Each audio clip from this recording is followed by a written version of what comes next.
जनतेचा अधिकार, जनतेचे अस्त्र, माहितीचा अधिकार म्हणजेच आरटीआय, ज्यामुळे सामान्य नागरिकही शासनाच्या निर्णय प्रक्रियेत भागीदार ठरतो आणि याच माहिती अधिकाराची धुरा आता अधिक सक्षम हाती.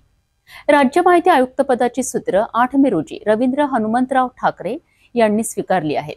अमरावती खंडपीठासाठी हा एक अभिमानाचा क्षण असून सिटी न्यूजचे प्रबंध संपादक डॉक्टर चंदू सोजतिया यांनी यावेळी त्यांचं विशेष अभिनंदन करत थेट संवाद साधला.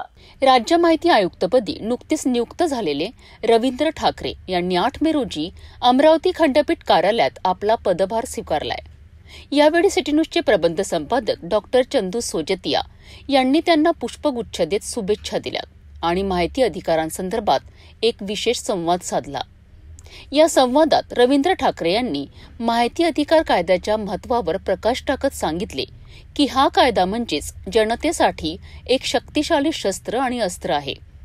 माहितीच्या आधारे नागरिक आपले अधिकार समजून घेतात, प्रशासनाला उत्तरदायी बनवतात आणि भ्रष्टाचारावर नियंत्रण ठेवतात.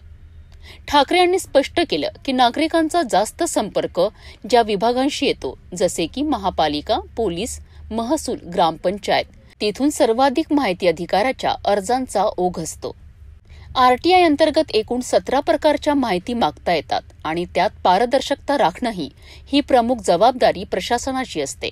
हे प्रकरण वेगाने हाताळून नागरिकांना लवकर न्याय देणं हेच त्यांच्या कार्यसंस्कृतीचं प्रमुख उद्दिष्ट असल्याचे त्यांनी स्पष्ट केलेत. माहितीचा अधिकार हे लोकशाहीचं मूलभूत अस्त्र आहे आणि जेव्हा हे अस्त्र सक्षम हातात जातं तेव्हा लोकशाही अधिक प्रगल्भ होते.